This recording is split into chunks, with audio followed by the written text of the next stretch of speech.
welcome to this week's episode of Wild Weather Wonders, where each episode we take questions sent in from viewers like you and we answer them.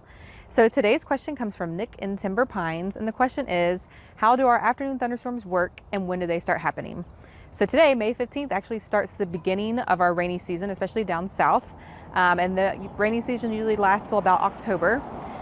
So if you've noticed it's been pretty dry lately, that's actually fairly normal for the beginning of May. Things will start to ramp up later this month into June.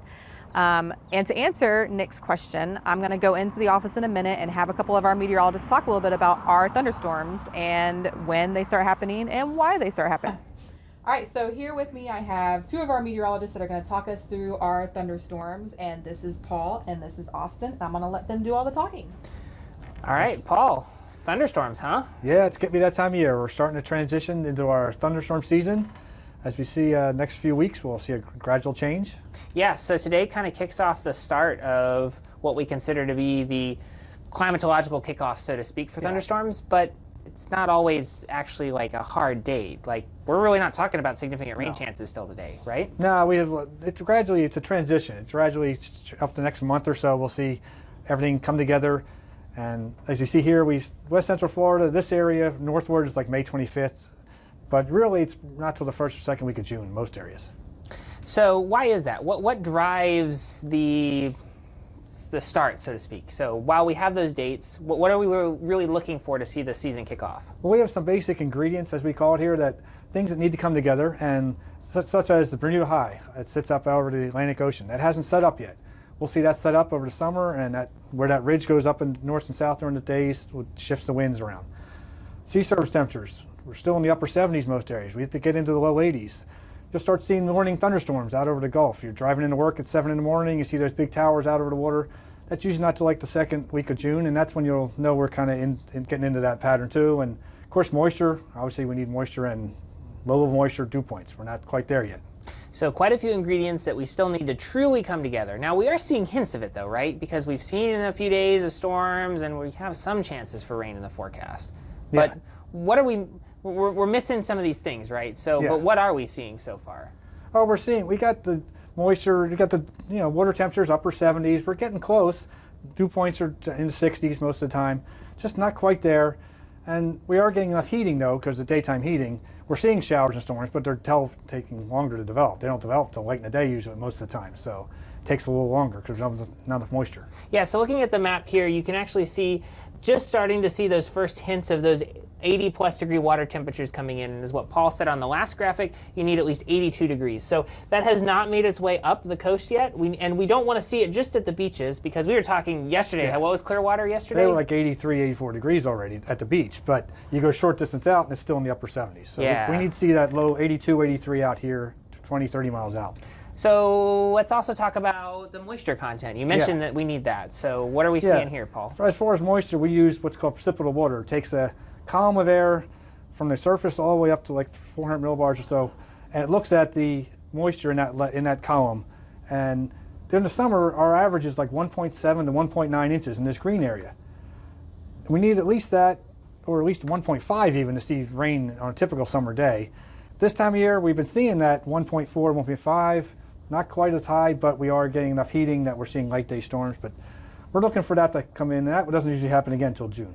One point of clarity, he said 400 millibars. If you think about what that is in terms of feet, because most of us, we as scientists love to think in these pressure surfaces, but as an everyday person, 400 millibars would equate to 25,000 feet or so. Yeah. So we're talking the several thousand feet, several miles up in the atmosphere of moisture content that we need, and that just isn't there yet. No.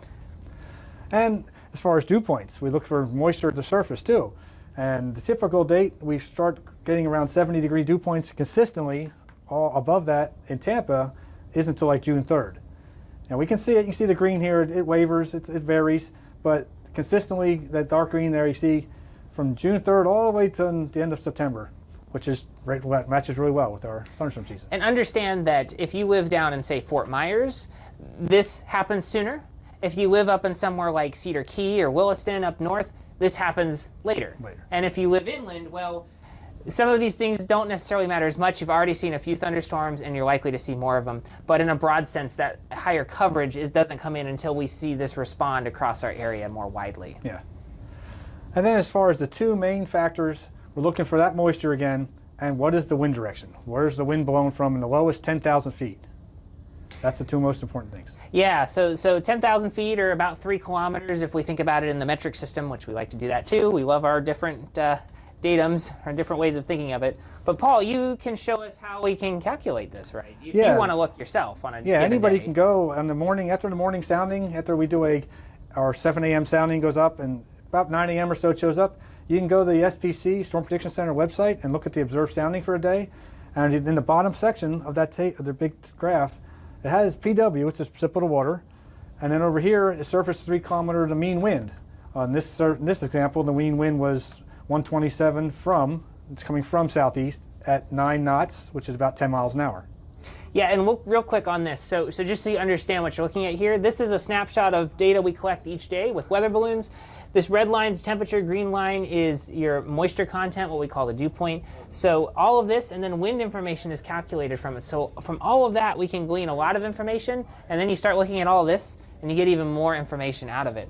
So we use this for a lot more than just the thunderstorms itself. But this piece right here, if you're curious about what, when, and where thunderstorms could occur, this can give you a little bit more insight into that. Yes. And then this was a study that was done by a former employee. He did a sea breeze study and took the winds average for each day to calculate what the different flow regimes are. We have what you call them regimes. There's 8 different flow regimes. And like in that last example, it would have been actually, I guess, a 6 or 7, a 6, because it was like 9 knots, so it would have been, because it was east southeast or southeast, so that would have been a day, regime 6 day.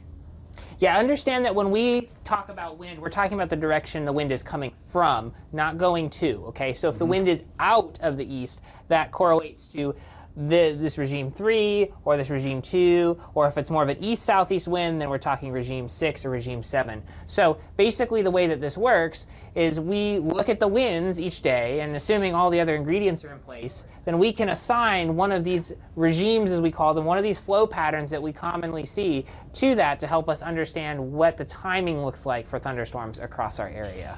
Correct. So if anybody wants some more details, you can go to these 2 websites. This one is the main page, which has a lot of graphs and pretty pictures and all. And then this is more of a quick reference for this area. You can zoom in, and it'll have graphics of timing and coverage for rainfall. Yeah, kind of to summarize basically what Paul just said, right? We have a web page where you can look at information. This is where you would get all of that really detailed look. If you like the science like we do and you're interested in getting a little bit more into the weeds, you can dive in on this page and learn more about what we just talked about. But to simplify it and just kind of summarize everything we've talked about, you need some ingredients to come together. We're getting there. They're not completely there yet. And once we get those ingredients in place, we can use that to evaluate what the potential is each day for thunderstorms across our area. It's a little complicated, right, Paul? Oh yeah, it can be. Yeah, it is. But when you simplify it, the process is relatively simple once you get to that point. So yeah, but we love it, right? Yes. That's why we live here. We love thunderstorms. We like forecasting them. Hopefully this helps you too get a little bit of insight into what things could be like at your location. All right, well, thanks for watching. That's all we have for today. Hopefully that answered your question, Nick, about how our thunderstorms kind of get generated and when they start up. And hopefully you guys see us next time. Thanks. If April showers bring May flowers, what do May flowers bring? Pilgrims.